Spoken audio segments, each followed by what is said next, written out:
Good day, comic fans. Today, we'll be going over X-Men Magneto Testament. For those of you who have never read these issues, hold on, because you are going to find out why Magneto is the man he is today. This series is a short one, with only 5 issues, but what we learn in those issues I will consider essential Marvel canon, because it is not only an origin story, a historical piece, but a sobering reminder of what can happen again today. First, let me give you a quick synopsis of the story without revealing any of the spoilers. The story starts out in 1935 at a small apartment in Germany, where Magneto, aka Eric Lenscher, lives as a young Jewish boy with his father Jacob, Uncle Erich, and mother. Magneto comes from a nurturing home life, but outside the house, he is faced with a harsh reality. In school, he falls in love with a young girl named Magda, who works there with her mother as a custodian.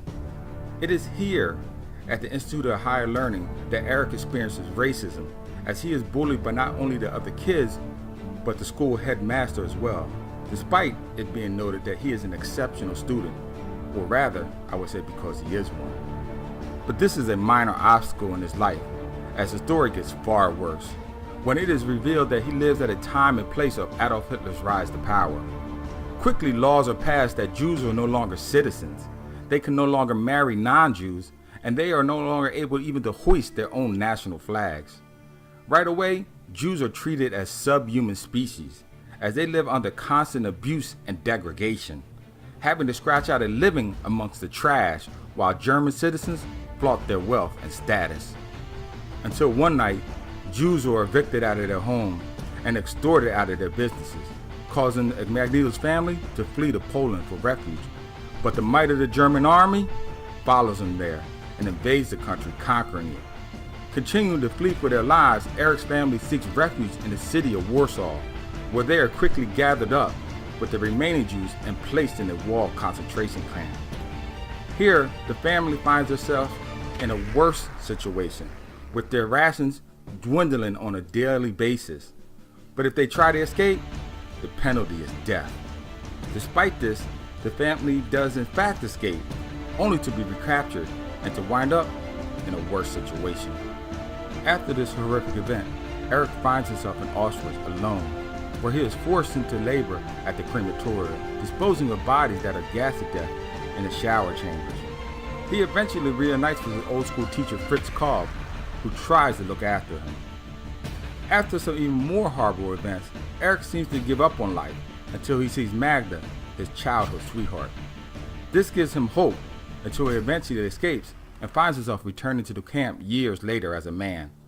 That is the bare skeletal retelling of this story. And I'm going to talk about some themes now that reveal some of the spoilers.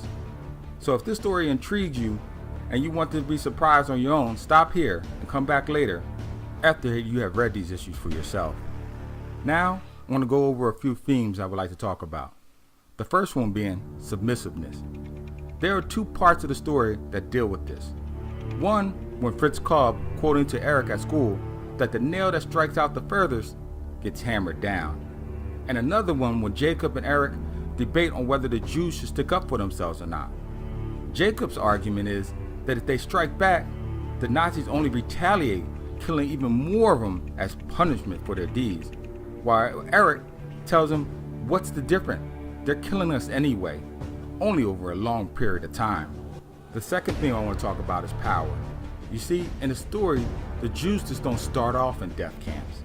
Power, if not checked, seeks to increase itself everly over time. First it took their citizenship, then their property, and eventually their life. The third theme I want to talk about is nature versus nurture. In the beginning of the story, you see Eric, he's a happy kid, until all the horrific events makes him wind up to be the man you know today in the comics. As a kid, I never saw Magneto as a villain, and I'll give you the perfect example why. If you go randomly and ask 100 mothers, would they defend their kids if somebody was trying to hurt them, I guarantee you 100 of them would say yes. And I guarantee you they'll say it by the famous historian, by any means necessary. So why should Magneto be any different? He's just protecting his own. And the fourth thing I want to talk about is purpose.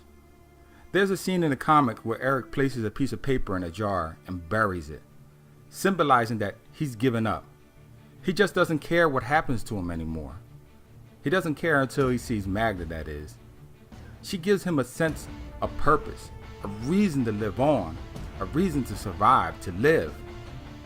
And the last theme I want to talk about is to never forget. On the last page, you see Magneto return to the death camp and recover that same exact jar.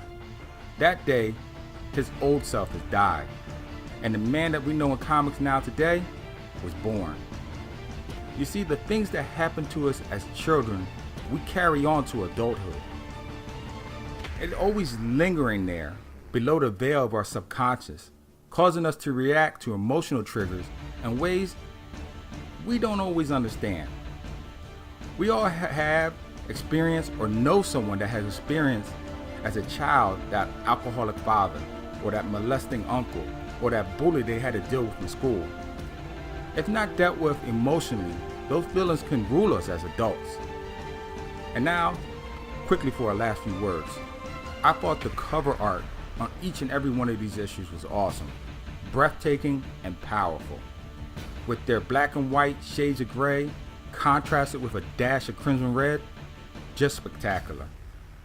And the last thought, I never knew Magneto's real name was Max Eisenhart. That was interesting in and of itself. Well, there you go, comic book fans. If you haven't read these issues, I can tell you to consider doing so, as I consider them canon to the Marvel Universe, especially for anyone who considers themselves an X-Men aficionado. Until our next episode, my friend, like, subscribe, and please share this video with anybody you think will be interested in comic lore. As always, keep reading, my friends.